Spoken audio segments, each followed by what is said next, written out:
आपके अपने इस स्वर्णकार सेतु चैनल में आपका एक बार फिर से हार्दिक स्वागत है। हमारे पिछले कई वीडियो को आपने देखे होंगे, पसंद भी किया होगा, लाइक तो शायद आपने कर भी दिया होगा, सब्सक्राइब भी कर दिया होंगे। नहीं किया तो आज अभी कर सकते हैं। आज हम आपके सामने श्रीमती कविता सोनी जी को लेके आ रहे हैं, जो कि बहुत अच्छे काउंसलर हैं और अपने अनुभव के द्वारा इस क्षेत्र में निरंतर बहुत अच्छा नवीनता के काम साथ में कर रहे हैं। काउंसलिंग करके पीड़ित पक्ष को लाभान्वित करने का प्रयास कर रहे हैं, जिससे कि वो हर दृष्टिकोण से लाभ प्राप्त कर सकें।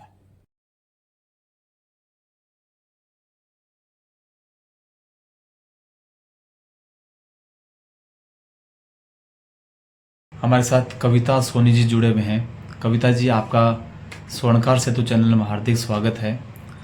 जैसा कि मैं सबको बताना चाहूँगा, कविता जी मूल रूप से गुवाहाटी से रहने वाले हैं। मतलब उनका मायका जो है वो गुवाहाटी से हैं और उनके पिताजी श्री माणकचंद जी भामा समाज के वरिष्ठ समाज सेवी रहे हैं, बड़े अच्छे भामाशाह रहे हैं और वो मूल रूप से रतनगढ़ के निवासी थे और अभी वर्तमान में उनका पूरा परिवार गुवाहाटी और कोलकाता में है और ज्वेलरी बिजनेस के साथ में कई बिजनेस व्यापार में। ससुराल आपका पश्चिम बंगाल के बराकर में है। आपके पतिदेव श्री राकेश जी कड़ेल सीए हैं और आप पिछले 20 वर्षों से काउंसलिंग का काम कर रहे हैं। आपकी ग्रेजुएशन गुवाहाटी में हुई, शादी के पश्चात आप कोलकाता रहे, अभी कुछ वर्षों से आप मुंबई में हैं और पिछले 6 महीने से आपने एक ताड़देव एससी मार्केट में काउंसलिंग का ऑफिस किया और मूल उनका उद्देश्य है कि काउंसलिंग के द्वारा हम किस प्रकार देश के बच्चों को, फैमिली को, परिवार को या जॉब करने वाले हैं, सर्विस करने वाले हैं, व्यापार करने वाले हैं, उनको काउंसलिंग द्वारा किस प्रकार उनको कुछ अच्छा समाधान दे सकें, रास्ता दे सकें, ये आपकी भावना है। कविता जी, इस फील्ड में शादी के पश्चात में, क्योंकि शादी के बाद में बहुत सारे कार्य होते हैं, आपके 2 बच्चे भी हैं और उनको किस प्रकार मैनेज करते हुए आपने कैसे विचारा है कि मैं एक ऑफिस खोला जाए और उसमें काउंसलिंग का काम किया जाए? सबसे पहले मैं आभारी हूँ स्वर्णकार की समिति को, जो उन्होंने मेरे को इस लायक समझा कि मैं उनके समय पाऊँ। एंड शादी के बाद जैसे लोग टीवी देखते हैं, 2 घंटा 3 घंटा सीरियल में निकाल देते हैं, और मेरे को कभी भी टीवी के सीरियल में रुचि नहीं थी। जब मैं छोटी थी तो मेरे को किताबों का बहुत शौक था, क्योंकि पिताजी हमेशा किताब ला के देते थे और मेरे को बहुत अच्छा लगता था। तो वही रुचि को मैंने ध्यान में रखते हुए, जब लोग दोपहर को 2 घंटा सोते थे तो मैं मेरी क्लासेस चलाती थी, या तो मैं बच्चों को पढ़ाती थी और पढ़ाई के साथ साथ उनकी काउंसलिंग करती थी। फिर धीरे धीरे वही काउंसलिंग बड़ों लोगों के साथ भी होने लगा। एंड जैसे बड़े बुजुर्गों को ये था कि कविता जब समझाती है तो बहुत अच्छे से समझाती है, तो मैंने उसी तरह से लिए कि लोगों को समझाने की ज़रूरत है, कि समझ सब में है पर समझाने वाला चाहिए। एंड उसी आधार पे मैंने इसको अपना प्रोफेशन बना दिया। तो जब बच्चे छोटे थे तो पार्ट टाइम था, लाइक दोपहर को 2 घंटा या शाम को 2 घंटा जो टाइम मिला उस हिसाब से एडजस्ट करती। पर अब लगा कि बच्चे बड़े हो रहे हैं एंड मेरे पास पूरा दिन है, और किटी पार्टी करने से अच्छा कि कुछ काम किया जाए और समाज की सेवा की जाए, तो मैंने रास्ता चुन लिया। तो प्रोफेशनली मैं पिछले 3-4 साल से काम कर रही हूँ, प्रॉपर जगह लेके। पहले चेंबूर में मेरा ऑफिस था और अभी 6 महीना हुए मैंने अपना ऑफिस खोला। पहले किसी और के साथ पार्टनर थी, अभी मेरा खुद का ऑफिस है। एंड अब बोलोगी कि समाज को बहुत ज़रूरत है, लोगों को बहुत ज़रूरत है समझाने की। आज के टाइम ऐसा हो गया कि हर कोई अपने मोबाइल में बिजी रहता है एंड उससे बाहर कैसा निकाला जाए। पेरेंट्स की कंप्लेन है, बच्चा पढ़ाई नहीं करता या ठीक से बात नहीं करता या खाना नहीं खाता या दिन भर फ़ोन पे रहता है। मेरा कहना है, आप उनको मना करने के बजाय ऑप्शन दे दो कि 5 से 6 तुम्हारे पास टाइम है तो नीचे जाके फुटबॉल खेल के आ जाओ, या उनको एक्टिविटी में इन्वॉल्व कर दो, इनरोल करा दो क्लासेस में। तो वो जो टाइमिंग जो है फ़ोन का अपने आप चेंज हो जाएगा। उनको जहाँ बैठने को दोगे, फ़ोन दोगे, सोफ़ा दोगे, वो फ़ोन और सोफ़ा में रहेंगे। रेदर देन उनको आप एक स्पोर्ट्स एक्टिविटी में डाल दो या कुछ और एक्टिविटी में डाल दो, जहाँ उनको एंटरटेन भी हो और उनका टाइम भी निकल जाए, फ़ोन का टाइम अपने आप चला जाएगा। लेकिन आजकल देखते हैं कि बच्चे जो है वो माँ का नहीं सुनते, लेकिन मोबाइल का ज़रूर सुनते हैं। मोबाइल में चिपके रहेंगे तो कोई ऐसा सॉल्यूशन या ऐसा कोई मंत्र बच्चों को माएँ दें या उनके बड़े बुजुर्ग उनको देवें कि बच्चों ये थोड़ा मोबाइल से थोड़ी सी दूरी बनाएं, तो ऐसा कोई रास्ता है? सबसे पहले मैं बोलूँगी ये काम पेरेंट्स का है, बच्चों का नहीं, कि उनसे मोबाइल कैसा लिया जाए। उनको मोबाइल देना ही नहीं है नंबर 1। आज के टाइम में आप देखेंगे 6 महीने के बच्चे को मोबाइल में गाना लगा के या पोएम के नाम पे बोलेंगे कि अभी से पोएम सीख रहा है, बट 6 साल का बच्चा सीखता है, बट 6 महीने का बच्चा सीख रहा है कि नहीं सीख रहा है ज़रूरी नहीं है। आप ऑडियो भी चला सकते हो, सुनते हैं, उनको दिखाने से मतलब नहीं है। बट हर पेरेंट्स अपनी सुविधा के हिसाब से बच्चे को फ़ोन देते हैं, बच्चे डिमांड नहीं करते हैं। उसकी बजाय मैं बोलूँगी थोड़ा टाइम आप भी निकालो, भले आप वर्किंग हो, रात को तो घर जाते ही हो, आप भी बोलते हो मैं दिन भर थक गया हूँ या थक गई हूँ, मेरे को आधी घंटा टीवी देखना है। मैं बोलूँगी वही टीवी आप बच्चों के साथ बैठ के देखो। और ये एक टिप्स है कि आप वॉल्यूम कम रखो ताकि आप बच्चों से साथ साथ बात कर सको। ये इंटरेक्शन है कि बच्चों के साथ या बच्चों को आपके साथ रहने की आदत होगी कि मेरे पेरेंट्स आएंगे तो मुझे उनके साथ ये सीरीज़ देखना है, तो वो दिन भर टीवी को हाथ नहीं लगाएंगे। और जाते आप अपना फ़ोन मत दो, पहले उनसे बात करो मिनिमम आधी घंटा। और बहुत बड़े हो जाते तो 10 मिनट बोलने का है, पर 10 मिनट निकालो तो सही। और फिर देखो बच्चे कैसे अपने आप खींचे आते हैं बजाय बिना फ़ोन के भी। बच्चों को चलो हम समझा भी देते हैं, मान भी जाएंगे। आजकल पति पत्नी आपस में नहीं समझ रहे हैं, एक दूसरे की बात नहीं समझना, एक दूसरे को इच्छा या एक दूसरे की मान सम्मान, इस चक्कर में फिर तलाक की जैसी विकृतियां समाज में बहुत फैल रही है। उसका सबसे बड़ा कारण ऑफ कोर्स सोशल है, क्योंकि आज के टाइम में हर कोई परिपूर्ण है, हर कोई पढ़े लिखे होते हैं। वाइफ को भी लगता है कि मैं अपना कमा रही हूँ, मुझे ज़रूरत क्या है। हस्बैंड को भी लगता है कि वो कमा रही तो मेरे को देखना क्यों है। लेकिन कमाना ही एक दूसरे को टक्कर देना नहीं है, साथ में रहना ज़रूरी है, समझना ज़रूरी है।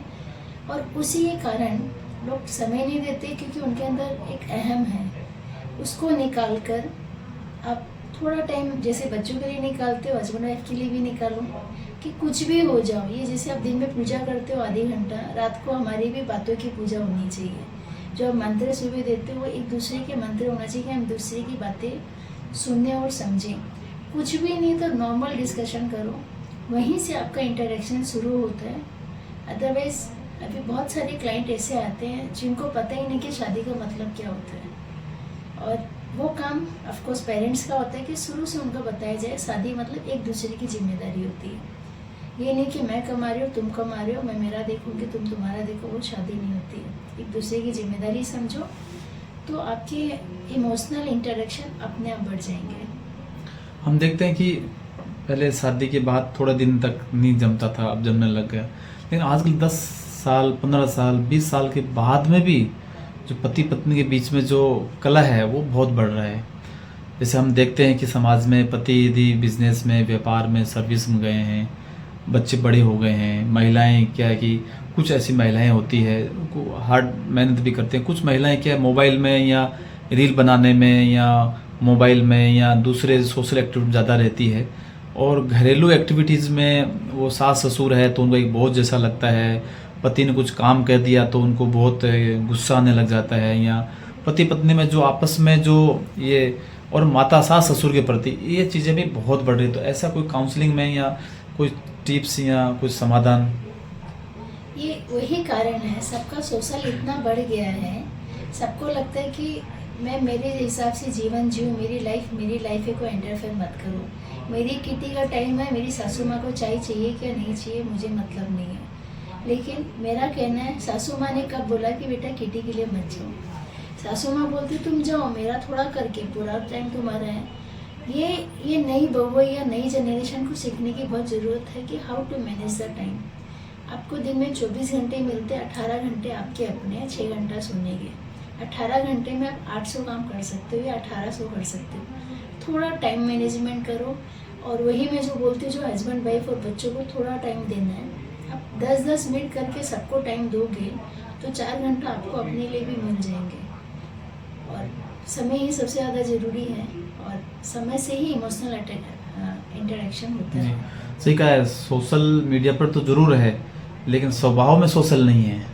बिल्कुल भी नहीं जब तक है। स्वभाव में व्यवहार में सोशल नहीं होंगे तब तक वो सोशल मीडिया पर, चाहे इंस्टाग्राम पर जाओ, फेसबुक जाओ, टिकटॉक पर जाओ, या लिंगद है, या सोशल कोई यूट्यूब चैनल है उस पर जाओ, कितना ही जाओ, व्यवहार में जब तक आएंगे तो समाज का सही तरह से एक तारतम्य एक दूसरे में बनेगा। कविता जी, मैं देख रहा हूँ कि आपको कई संस्थाओं ने, ऑर्गेनाइजेशन ने बहुत सारे अवार्ड दिए हैं, तो थोड़ा सा अपने अवार्ड के बारे में, हालांकि पुरस्कार तो पुरस्कार होता है, फिर भी हम चाहते हैं कि हमारे दर्शकों को भी थोड़ी जानकारी मिले। नहीं, कुछ अवार्ड्स तो मैंने कुछ कोर्स पूरे किए थे। अच्छा।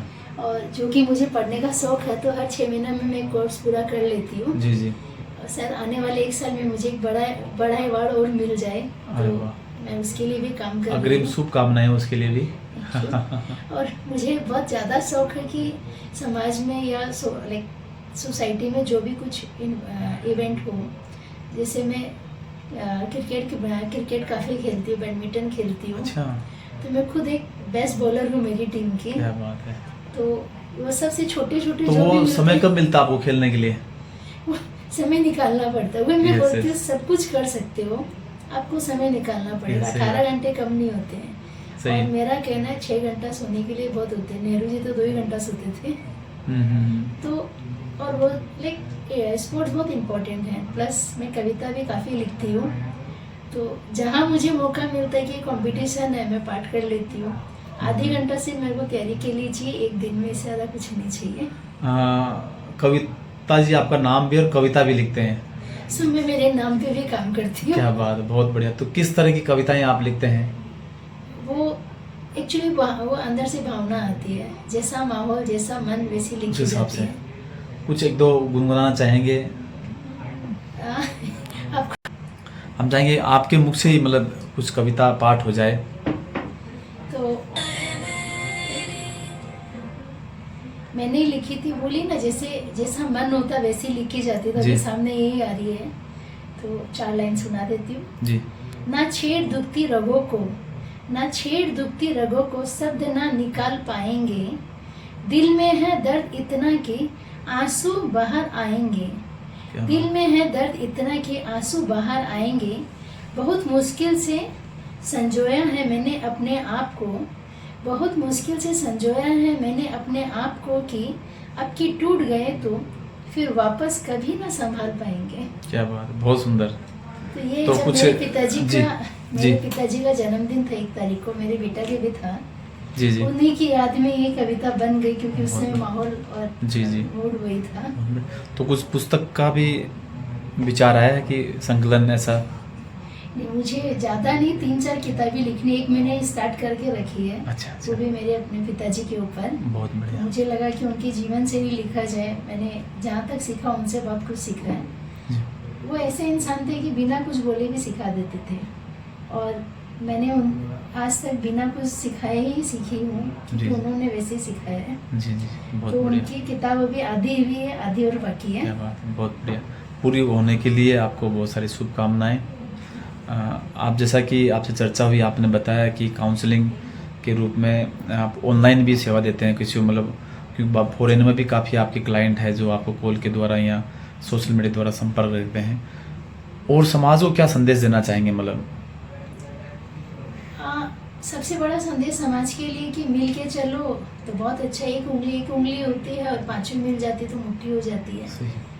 तो सारे समाज बढ़ते जा रहे, तो हमारा समाज क्यों नहीं? और हमारे समाज में भी टैलेंट भर के हैं। तो मैं ये बोलूँगी, हम सब मिल के चलेंगे तो हमारा जो स्वर्णकार समाज है वो शायद दुनिया में सबसे बड़ा समाज बन सकता है। और टैलेंट भी इतना, मैं खाली टैलेंट नहीं, इनफैक्ट हम सुनारों में खूबसूरती भी इतनी है जी जी, कि हम कुछ भी कर सकते हैं। बहुत बढ़िया। तो सही है। हमें सबको मिल के आगे चलना है। ये मेरा संदेश है अपने समाज के लिए। और जब भी मेरी ज़रूरत रहेगी, मैं हमेशा तैयार हूँ। जरूर। आप कई जगह, अभी कुछ दिन पहले आपने एग्जीबिशन भी लगाया था, वेलनेस ताज में था ना? हाँ, ताज में था। ताज तो में। कोई ग्रुप में भी आपको बुलाना चाहे, मतलब कोई इंस्टीट्यूट है, चाहे वो मेडिकल लाइन की हो या एजुकेशन लाइन की हो, या कुछ क्लब हाउस हो, या सोशली हो, या कोई भी धार्मिक हो, तो ऐसी जगह भी आप एज ए वक्ता के रूप में या एक मार्गदर्शन के रूप में, काउंसलर के रूप में आप बॉम्बे के बाहर भी यदि समय हो तो आप जा सकते हैं। हाँ, जी, मैं मैं ज़रूर जाऊँगी। अभी पिछले महीने ही एक था मेरे को ताज प्रेसिडेंट जो कपरेड में है, जी, जी। वहाँ हमको नो टबोको डे था, उसमें हमको बुलाया गया था। जी, जी।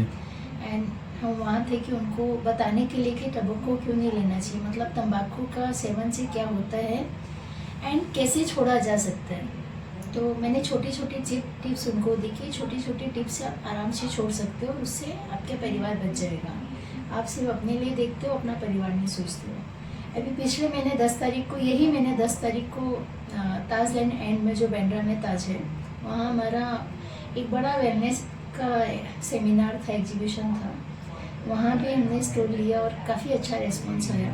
काफ़ी सेलिब्रिटीज़ भी थे, मनीषा कोइराला एंड मिक्की मेहता जो फिटनेस ट्रेनर जी, जी। हैं, ऐसे करके काफ़ी जन थे वहाँ पे, उन्होंने भी काफ़ी सराहा। हमारे वर्कशॉप होते हैं जो हम उनको मैनिफेस्टेशन वर्कशॉप बोलते हैं, कि वो आपकी लाइफ स्किल के ऊपर है कि आप अपनी पुराना कैसे निकाल सकते हो, नया कैसे डेवलप जी, कर जी। सकते हो। बेसिकली अच्छे लाइफ स्किल के लिए वो भी हम करते हैं। अभी तक हमने 2 वर्कशॉप लगाए और अभी 2 आने वाले भी हैं। अच्छा, अच्छा। एंड हम चाहेंगे, like we are ready to go out, हम बाहर भी जाने के लिए तैयार हैं, कि बिकॉज ये अवेयरनेस फैलाना बहुत ज़रूरी है। काउंसलिंग फील्ड में क्या है कि लोग शर्माते बहुत है, हिचकाते बहुत है कि किसी को पता चल गया तो मैं ये क्लियर करना चाहूँगी कि काउंसलिंग फील्ड ऐसी है कि वो जहाँ ये बंद कमरे में बातें होती है, वो कमरे में रहेगी, वो बाहर नहीं जाएगी। जी, जी। क्योंकि बहुत ही ज़्यादा पर्सनल होता है। अगर एक जन अंदर है तो दूसरे को बाहर सुनाई भी नहीं देगा। वो मेरा काम है। जी, जी। और मैं बोलूँगी जहाँ प्रॉब्लम चालू होती है वहीं उसको ख़त्म कर देना चाहिए, रेदर देन कि बढ़ जाए, मेंटल हॉस्पिटल जाना पड़े। कुछ एक मेरे क्लाइंट भी ऐसे जो मेंटल हॉस्पिटल से वापस आए हैं, अच्छा। उनको इलेक्ट्रिक शॉक देने से पहले मेरे साथ बात हो के उनको रुकवाया एंड भगवान की दया से आज वो एकदम हंस-खुश थे। सो जी, स्वर्णकार सत्तू को आपने जो समय दिया उसके लिए आपका बहुत बहुत धन्यवाद। और दर्शकों से हम अपेक्षा करते हैं कि आपने जो बातें बताई है, टिप्स बताए हैं, उनको यदि हम जीवन में उतारें तो बहुत सारी चीज़ों का समाधान हम अपने स्तर पर ही खोज सकते हैं। धन्यवाद।